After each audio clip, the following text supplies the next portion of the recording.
everyone, I am Christine Gritman, and this is Let's Talk About Brand. That way. There we go. I do this show every single week here on Facebook and Twitter and LinkedIn and YouTube, talking all about different elements of branding with very smart guest experts. We also have a Tuesday Twitter chat. So that is on Twitter. That's called Chat About Brand, and that is Tuesdays at noon Eastern.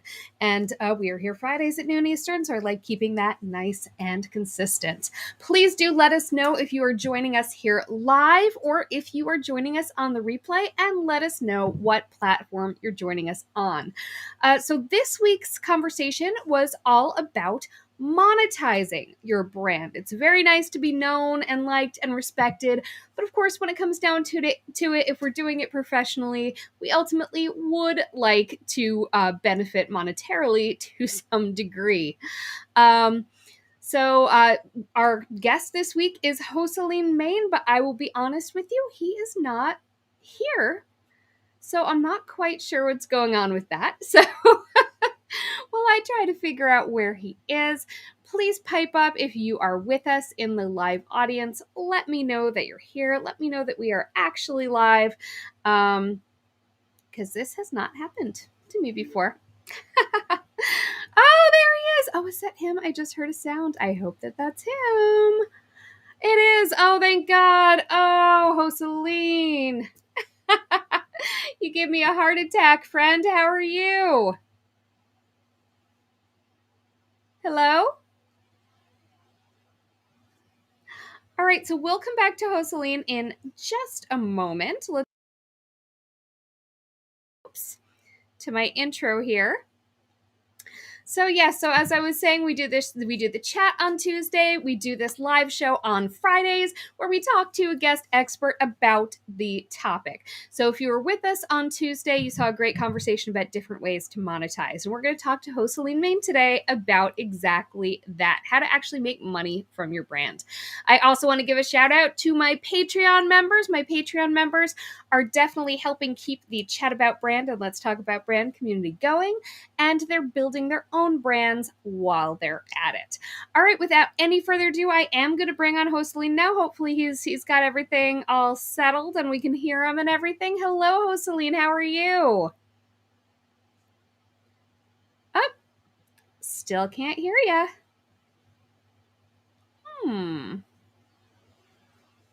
All right, well, let me tell you a little bit about Joselin while he's getting his sound on. So Joselin, I got to know through Twitter Spaces. He was, I think I hear you. Hello. Can you hear me? Yay! Okay, we got you. So Okay, Joselin, you and I met through Twitter Spaces. I know that you were an early and active host of Twitter Spaces. You have your own space about how to monetize on Mondays. So before we get into monetizing your personal brand in general, I'd like you to I know spaces have become an increasingly large part of what you've been very active with lately. So first, can we talk about that for a minute before we move to the main topic? Sure. Anything you want, I'm here for you, especially with all the technical stuff. So whatever you want, I got it. So basically, how I got started with Twitter Spaces.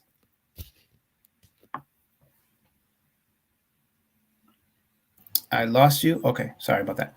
So what was the question? It's again? Okay. I asked the question and then it was on to you. So it's about Twitter Spaces, how you got started, why you love it, and why people should check it out, I guess. Yeah, so I got started March 19th of this year, exactly 12:15. I know this because I took a screenshot and I documented the moment. It was an instant love. It reconnected me to Twitter. At the time, I had lost love for Twitter because it just became so much of bickering and stuff like that. And it wasn't necessarily the platform itself, is what they were communicating on the platform.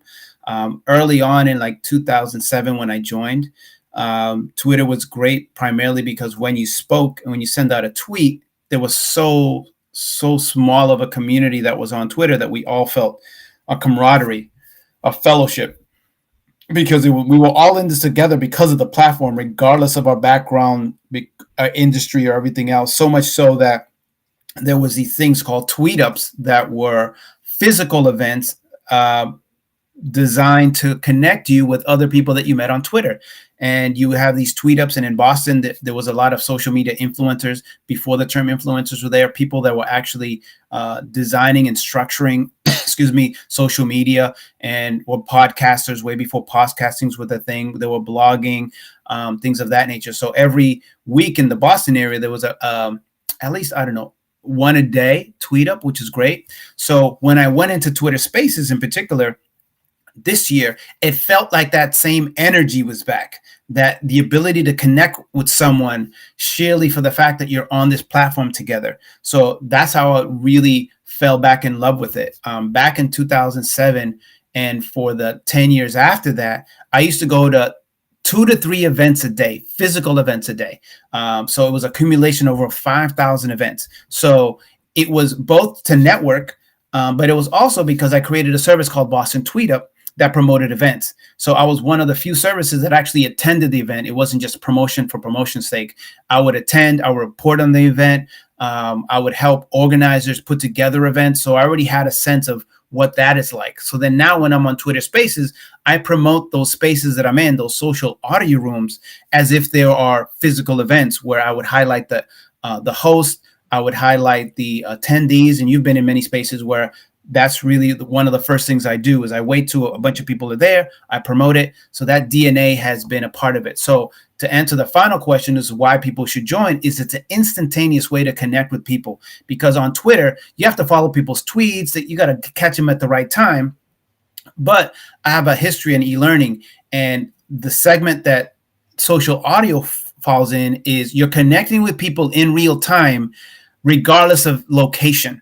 So it's people from all over the world, but it's all focused on having this conversation, similar to me and you having this common conversation. But you can open it up to other people and questions and more interactive and stuff like that. So hopefully that answered all the questions. There was a lot there, but I think it's important for people to just understand that even though it's been around for less than a year in beta, Twitter Spaces has, and it's been officially released like 3 weeks ago to the general public, it's still early in the game.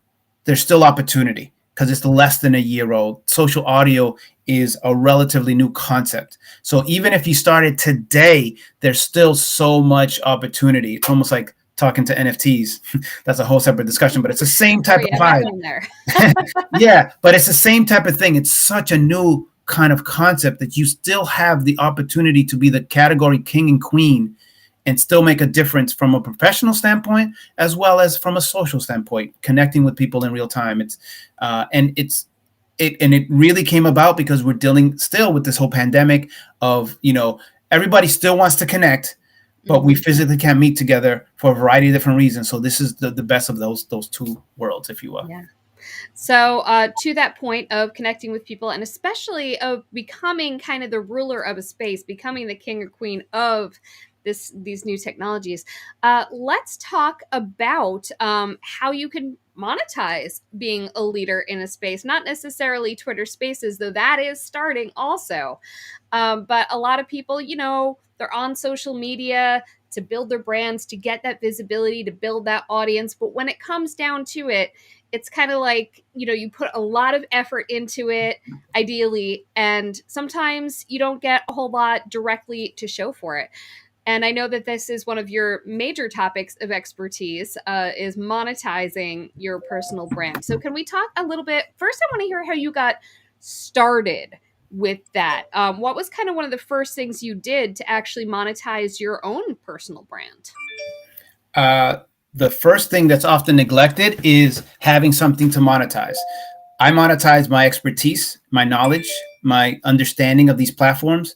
And prior to being on Twitter Spaces and in between me doing Boston Tweet Up, I have an agency, a boutique agency, and I work with major brands like Toyota, Warner Brothers, Cadillac, Forrester, a bunch of local startups, and I help them best leverage social media to promote their brand and to create events that are compelling that helps them monetize their business. So I already had a history of that. So when you have something that you could sell, it's easier to monetize. I think a lot of creators, they haven't packaged up their services, so it makes it difficult for them to to monetize their brand. So when I entered into the first Twitter space, I was able to monetize it immediately because I had an offering. The actual space was called, Collab Corner, and it was put together by PR Sarah Evans, one of my longtime homies from again the 2007 era of social media.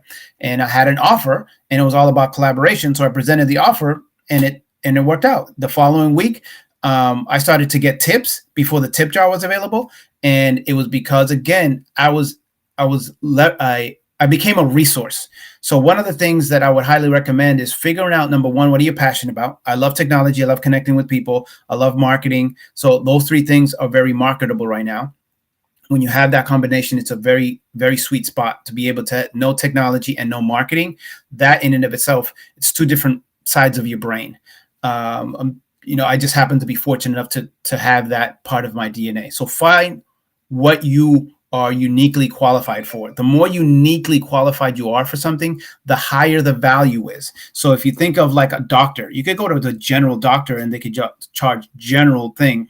But if you go to a specialist, those people could charge a higher premium price because they're one of the few people that specialize in the ear, the eye, the mouth, whatever. They know everything about that. So you're going to pay a premium for those people that are experts in that area. So be comfortable knowing that being a master of one thing and not being, well-rounded is an asset. So that's number one. Number two is, cultivate and be a service of the community. And if you focus on, monetizing continuously, people will see through that. It's like charging and nickel and diming all the time is not going to be effective. Yeah. I invest into the community. I demonstrate my skill set. So it was easier for Toyota to hire me because they saw what I did. For example, I put together this event for Cadillac. It was called Social Beer at Lear. Lear is a bar. I named it that because of alliteration. It made it easier for people to remember. The whole purpose of the event was to have people talk about their brand and connect with young executives so that they could invest in their car. So what I did, as opposed to saying tweet about the event, I gave people things to tweet about. I created little cards at the bar that said tweetable things. Like, for example, what's the name of the Twitter bird? Do you know this? I think we talked about that. I don't know the name of the Twitter bird. I'm intrigued. Not Jack, right? No, not Jack. However, it was Biz that came out with it. Biz grew up in Boston. There's a famous bird that's in Boston. And that bird is Larry Bird, who played for the Boston Celtics. Yes. So awesome. The name of the Twitter bird is Larry Bird because of the Boston. So that tweet, that little card that I created that I probably have somewhere in like my storage because I saved all these things. Now. It's history because what that allowed me to do is give value to the tweet. Instead of saying tweet just for the sake of tweeting, I gave people things that all they needed to do was take a picture of it, tweet it out. Then on the cameras, on the monitors at the bar, I used to promote the tweets. So as soon as people tweeting, that. I'm a huge tweeter, especially at conferences and things like that. So when there's like a big leaderboard on there, I have friends where we get competitive. Yes, exactly. And that was the point. So even though the event had like less than 200 people because of the limitation of the bar, it was trending bigger than a conference that had thousands of people because it was a concentrated effort. And there was a bonus to it. It's like, oh, the person that sent out the most creative tweet, not the most tweets, but the most creative tweets, not the one with the most reach, the most creative, which gave everybody the opportunity to be involved, won access to this car for a week or something like that. So the prize was big enough, and all they had to do was tweet. And I was doing it at the same time, and I was taking pictures. So I designed things to go viral or to get influence based off of what the client said. So that's an easy case study. So then now, once I do that, I just need one of those. Then I go to Toyota. Cool. You do that for me. Cool. I could do that for Ford. What was also interesting is that I didn't think that would happen. Like I got one car given to me and I figured, damn, if I'm driving around in a Toyota for a week. Though. Say again? That's a pretty amazing place to start. My goodness. Yeah, it's crazy. So I thought like if Toyota had me, that Ford wouldn't hire me, or not hire me, but leverage me for my influence. But they all did. It's just like, wow, this is kind of crazy. And then I'll wrap this story up. from the monetizational standpoint. So I was an influencer at the time, and I still am sort of. I don't know how that works, but I got invited to a car show. And at the car show, I got to meet the vice president of communications for North America for Toyota. And I was just explaining, hey, I like what you're doing, but this is kind of old school. We're using social media. A lot of the information that you're sharing here behind the booth, you could put this online. So why don't you make this more interactive? I gave them more ideas. I presented like a plan, and they asked me, hey, do you consult? Can we hire you? And I'm like, sure. So Toyota hired me out of all the agencies in the world to present how to best leverage social media for the entire North American team, the North American Toyota team, which is phenomenal. So they flew me over to New York, the headquarters. It was a thing. They started inviting me to other things. So I was able to parlay a contract with Toyota just by giving them information that was useful to them. I led with that. I didn't start off by saying, you need to charge me for this advice. No, I did that. And that opened up so much more opportunities. So the same thing you could do on social audio or monetizing your brand across any social network. Have something of value. It doesn't matter the social platform, whether it's LinkedIn, Twitter, Facebook. It doesn't matter. It's just demonstrate your skill set. Lead by showing people how you are of value to them. And you're not going to get everybody, but you're going to get the people that you want to get, because those people that want to hire you are going to see, oh, wow, you do that for this person. Yeah, it's social proof. Too many people lead by saying, oh, hire me to do this. And you don't know what they do. You got to have to take their word on it. But if you're always showing them, it's like, oh, yeah, he does it. Like, he's giving this away for free. Just imagine how much stuff we're going to get when we pay for it.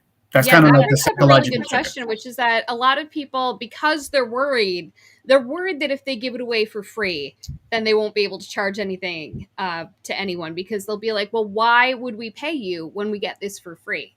So could you just address that for a minute, and how you gave a great example of how that can work. But, how do you parlay the free stuff into paid work? I mean, because the thing is, I'll admit, like, I have tried to get a bit more sponsored work, and it's hard, man. It can be difficult. They're like show us specific numerical whatever. So how can you really, first of all, I'd love you to speak a little more about why giving it away for free is not going to screw you over, but then also how do you convince people to then move into that paid arrangement with you? Here's the thing. Even in the example, I highlighted what to do. You could give away for free what to do. The reason why you could do that, because most people won't do it. It's just human nature. You could tell people, you need to eat this, you need to exercise. People fundamentally know how to be in better shape. They don't do it. And then they complain later. So if you're talking about what to do, you could give away that to the nth degree. How to do it is what you charge for. How did I do that? How did I promote the event to get the 200 people there? Well, that costs money, right? So you could always give away for free what to do. Always give that away.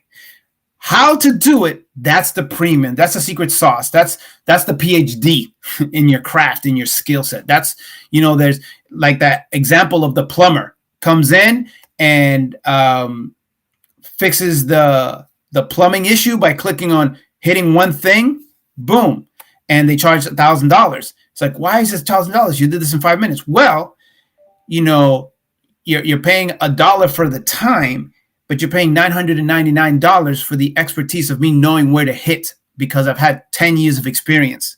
So that's fundamentally how people should look at things, is like understanding your craft, understanding what you bring to the table, understanding your uniqueness, and really being comfortable in really, knowing your skill set, right? That's fundamental. And it doesn't matter where you are, you could always position your position. For example, if you're young, play on the stereotype of useful spirit and knowing social. If you're older, play on the experience perspective, right? Look at where you are right now and leverage that as an asset. as a person of color, I had to be able to be a chameleon. I had to be able to mix and match and be, change the narrative of what people thought of me, right? Social media allowed me to really demonstrate my skill set without bias. It was just like, oh, this person is always generating good content or always knows things and always is willing to share. So that allowed me to, deal with glass ceilings and all kind of other barriers because it's an open forum. Everybody can create their own destiny. This is why social media and in the time period now is such the golden ticket to get out of the situation. And yeah, there's some technical barriers of Wi-Fi and having the proper devices and things like that. But the barrier to entry in this time period, 2021, the time of this recording, is so low that you could go and within a few months be generating not only four figures, five six figures, maybe six figures, not just a year, but a month. If you have the proper training, if you have the proper coach and the dedication, because at the end of the day, this is work. And a lot of this is trial and error. You just put something out, see what happens, make adjustments. And this is what I like. This is one of the elements. I have a computer engineering degree. So I could put together the phone. That's what I went to school for. I don't do it because why? They got people to do that. But I understand the logic behind what it's done. There is something called predictably irrational. People behave a certain way. So once you have a good understanding of logic and then the psychology of people, that combination is a powerful thing. So not everybody has that, and that's not the point. The point is to leverage what you are gifted, what you love. Like you are the queen of branding, the red, the uses of the gifts. When I see your brand, it's always on brand because you've taken the time to decide the fonts. You have two different font types, sans serif and serif. The red, the lipstick, everything is on point. And that in and of itself is something that it's easily marketable because you're living that life. You can say, look, I could help you develop brand similar to how I was able to develop my brand. Hear that, everybody? I can help you. Yes. Absolutely. And I don't say this facetiously. I looked at it's much easier to sell something when you're living the life. Absolutely. Now, here are the three phases though, right? The first phase is self-discovery. You've discovered what worked for you. Boom. Mm-hmm. So that's step number one. The second step is doing it for someone else and having those. Now, that first one could be a fluke. It's almost like that one-hit wonder thing. Right. So we're going to have to backtrack and analyze what you did that worked. Right. And create a formula. Now, do it with a third person or more. That becomes something that's sellable and marketable because now you have case studies. And here's a quick thing that I would highly recommend. Case studies and testimonials follow the same format. Pain, problem, solution, call to action. I'm an engineer. Everything's a formula. So what's the pain? I don't have a brand. People can't recognize me. What's the problem? There's so many people out there talking brand. I don't know who and what is what. 3, I tune in to Let's Talk Brand every week. And what I learned from Christine is phenomenal. And I've been able to convert my brand into nothing from something. And I was able to generate 30% an increase in revenue because you want to quantify that. So what's the solution?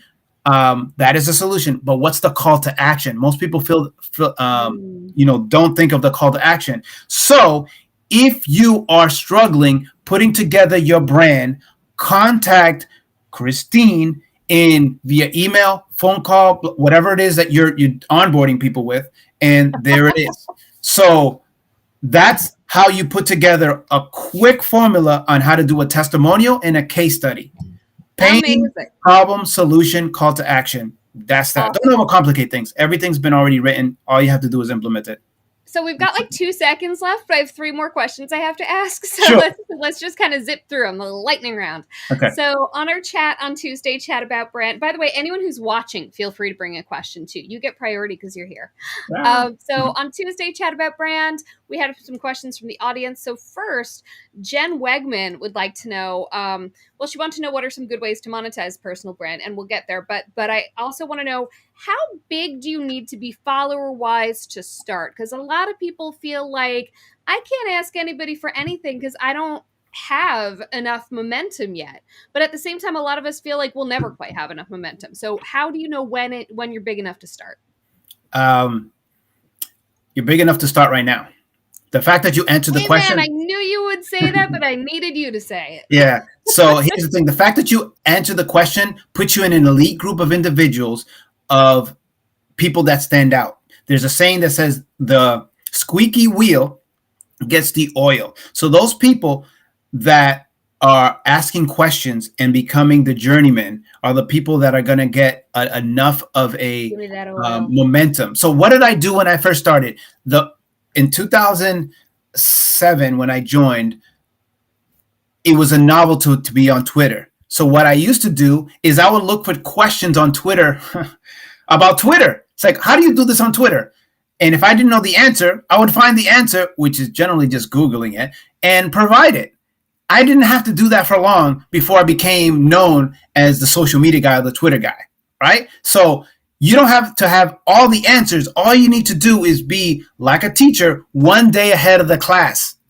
And a lot of times, quite honestly, I would just Google it, like I mentioned, and I get, it was so entertaining to me that there's a site called Let Me Google That For You. And I would just put that question that they had into Google, send them the link, and it shows them that they could do it themselves. But most people, they don't want to take that extra work. So if you do that extra work initially, right, that doesn't necessarily scale, but initially to get some volume, you could do that. Now, here is the hidden bonus thing that we've been talking about this whole conversation. Twitter Spaces allows you to go in with no followers or very little followers. If you fill out your profile, say, I'm just starting, blah, blah, blah, own your position, or I'm big on Instagram or Clubhouse or whatever. It doesn't matter. That's why I'm not big on here. Just kind of justify your why your brand is the way it is at that point. Then you drop some knowledge. The best that you have in the spaces that you're in, you're just going to get a bunch of folks you're going to bypass your tweet stream. You're just going to go right into the psyche, and in a few seconds, you'll be able to captivate your audience. And you keep doing that, and then you start hosting, and you start interviewing people. You know how many people that I've met that have hundreds of thousands of followers and are in awe, or I feel so privileged that I interviewed them on my account with less than 20,000 followers? It's because I honed the craft. I asked them good interviewing questions, but that's me. You got to find, again, your skill set.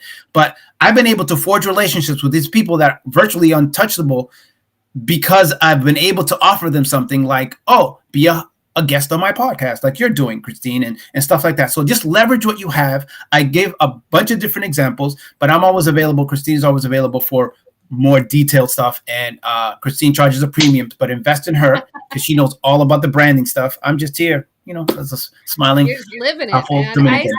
I especially appreciate what you said about you just have to be one day ahead of the class. That was the most important breakthrough lesson that I needed to learn, which is you don't have to feel like you know everything. If you do feel like you know everything, then you definitely don't. The smartest people are always still learning, but you just need to know a little bit more than somebody else in order to bring that value. So to your answer, Jen, you can start now. You don't have to have a certain number of followers. You just need to know more than someone else who needs to know. So Camber asked, is it important to slow roll monetization options if it's not something you're currently doing? So instead of bombarding with a bunch of courses, tip jars, paid newsletter, etc., should prioritize one thing that will then lead to the introduction of other monetized options. What's your thought? Yeah, that's the most logical way, primarily because sometimes we get caught off in the minutia of the technicalities of doing certain things. Like, it's going to take you a while to set up all this stuff. So it's much better that you start with one, develop like a core founders club of people that you're going to create case studies and testimonials from. Those people are going to help you grow and prosper, because now when you go and you really promote, you can say, hey, don't just take my word for it. I have 10, 20 examples of my system working for others. And then that's how your premium pricing comes into play. Then you start working on scalability, which is the ability for you to be across all social networks. And then you got to test it out to see where your audience is. Is your audience on every social network? Probably not. But out of all the components, you should definitely have a newsletter. On Twitter, there's a review newsletter that's for free that gets added to your profile, and leverage that to grow momentum, because all these social sites, as we've witnessed within the last month, they can go down. Facebook went down, or Meta, and WhatsApp went down and Instagram went down. And then everybody went to Twitter to find out about what was happening. So these systems are prone because of technology to go down. So you want a direct connection with your consumers. And there's a pyramid of, how the hierarchy of revenue goes to, or the monetization of your brand. The first is the people that don't know you. That's the vast majority. Then there's going to be people that start to follow you. That's a smaller group of people. Then there's going to be the people that become fans. And then there's going to be these loyalists, right? So that pyramid is how you monetize. The higher you go in this pyramid, the more you're able to increase the revenue or the offer to them, right? So hopefully that gives you a sense of like how to balance things out. Slow motion is better than no motion. So start with one thing, build from there, and you're going to know the next step to the next offer to create, because you just simply are going to ask. This is the simplest formula. Don't overcomplicate things. Ask your audience what they want and wait for it. Give it to them. That's it. Look at that. You can even ask them how much they're willing to pay. Let me give you a bonus tactic. You could actually sell something to someone, have them pay for something, and use the money that they gave you to create what you sell them. Yep, I've heard that before. I've heard sell your course before you actually have a course to sell, things like that. Absolutely. Yeah, because what you do is say, hey, look, the Founders Club, what you're going to do is you're going to help me create this course. So you're going to be giving me feedback. In exchange, you're going to not only get the course for free, but every update for like a year or 6 months or something like that. You just figure out what the best offer is. So they go in with the knowledge that they're going to contribute. And then by the end, when you go to officially launch the course, you're launching with people that had success in your course. So this is how that works. So when you go to these pages, it's like, how do they have all these testimonials? And they just launched this. Well, this is the same algorithm that they did, which is just like they went ahead, they cultivated a private group of people that got results. And that was their pilot program. And that could be a paid pilot program. It doesn't have to be free. They paid for you to create the course. How's that? A great way. That is a great way to get rolling. Thank you so much. So we are over time, but I want to thank you so much, Joselin, for being here. Tell the good people at home where and how and why they should find you. Yeah, so it's Joselin Mane on everything. Joselinmane. Joselin Mane. I pronounced it wrong. I'm so sorry. Joselin Mane. Yeah, so think of it like money. Joselin Mane. Ah, there you go. It's branding. Very brand. So I talk about monetization. Obviously, I also talk about how to best leverage Twitter Spaces. I'm always looking at better, more efficient ways to do things. So stay tuned. Later on today, I'm going to announce on Twitter how you could be invited into the creator community. There's a private creator community that I happen to be the admin for. And in that creator community, it's specifically designed, wait for it, for creators to monetize their brand. The whole purpose of this community is to do that. So it's a private section within Twitter now that's called the community. It's in beta test now. I've been given access to be one of the admins. So look for that later today. I wanted to have it here today. That caused a little bit of delay for me getting started. I apologize for going over. That's all right. It'll be up. Everyone check out Joselin on Twitter for that announcement later today. Thank you so much for being here, Joselin. Yes. Bye-bye. And I wanted to let everyone know, once again, we do have a chat every Tuesday on Twitter called Chat About Brand. Next Tuesday, we are going to be talking about branding with language. Obviously, we use words to convey our brand, but how do the words we choose and the types of words we choose and the ways that we combine them create a different impression in people's heads? And in order to get a lot more expert insight on that, next Friday's show is going to feature my wonderful friend Stephanie Liu. Stephanie Liu is a neuro-linguistic programming trainer. She is also an author. She's also a trained hypnotist. She's also a live streamer, and she's also a super freaking good dancer. And she's going to be talking about the power of language in our brands. Thank you to everyone for being here. Thank you to Joselin especially, and thank you to my Patreon supporters whose names you're about to see in just a moment. Again, tune in for the chat every Tuesday and the show every Friday. Thanks so much. Bye.